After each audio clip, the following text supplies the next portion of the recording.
Welcome guys, English Shorthand dictation, December 1978 senior. Get ready. Start. Friends, it is now more than a month since we last met in New Delhi to discuss the food situation. The food position has continued to cause the deepest concern to all of us, and that is why I wish to speak to you again on the subject. I do not want to go into the statistical or economic explanations of the causes underlying the present crisis. We have to face the situation as it is today.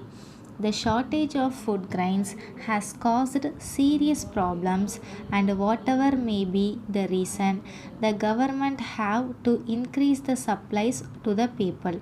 As an immediate measure, the government have no alternative but to import cereals from abroad and as quickly as possible.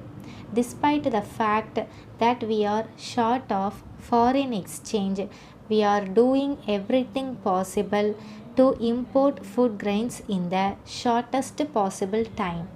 It is regrettable that the wheat crop last year was poor and we are in short supply of wheat also. But under the aid program of the United States, supplies have been stepped up substantially. Some time back, there was a bunching of ships in the ports of Calcutta and Bombay.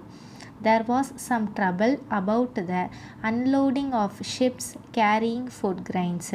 Quick steps were taken to remove the difficulties of the workers, and the situation appears to have improved considerably.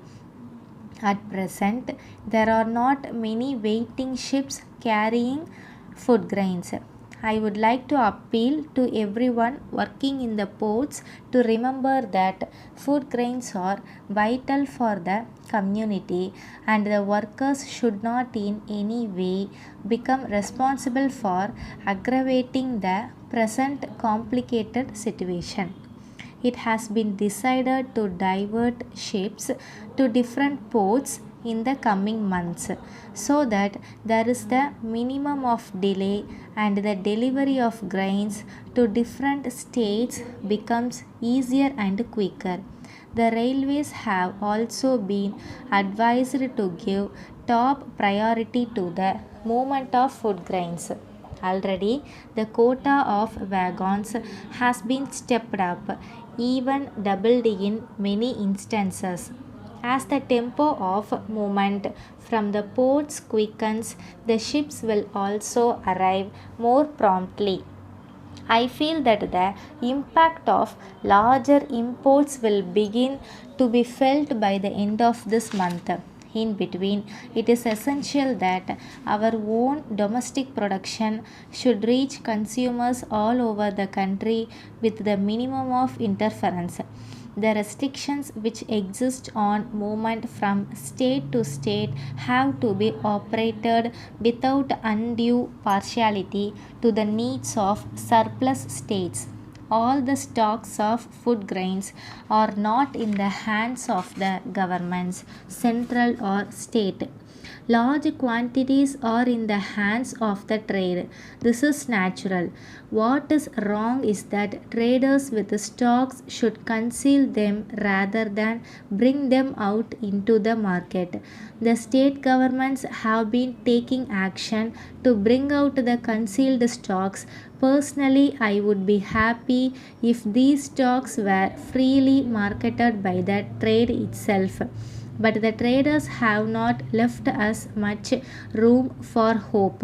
Possibly they fear that once they bring out the stocks, they will expose themselves and have to suffer penalties.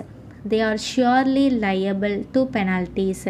But in the special situation existing today, I would go to the extent of suggesting to you not to take any penalty action against such traders. The stocks may further be allowed to be sold in the open market at a reasonable price. However, after the lapse of the period of grace, firm measures will be taken as has already been done in some places. I do not want to say more about this point. Letter from the business manager, Mrs. Johnson and Co., Bombay, to the director, International Trading Company, London. Dear Sir, we are much obliged to your letter of the 10th instant and wish to inform you as follows. We are glad to know from your letter that you are looking for an agent for the sale of your goods in this country. In this connection, we would like to inform you that we shall be glad to act as your representative. This is, of course, subject to a satisfactory contract that will be drawn up between us in due course. For 25 years now, we have also been in the business of dealing in a wide range of household goods.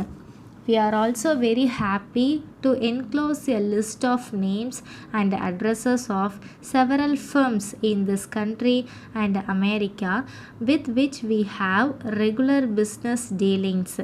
They would be willing to provide any references which you may require. Our bankers will also be in a position to provide any reference needed. We hope that our offer to act on your behalf will be of interest to you.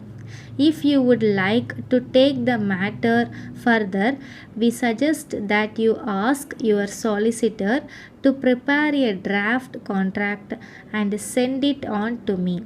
There is no reason why we should not be able to enter into an agreement which would be to our mutual advantage. Yours faithfully. Stop.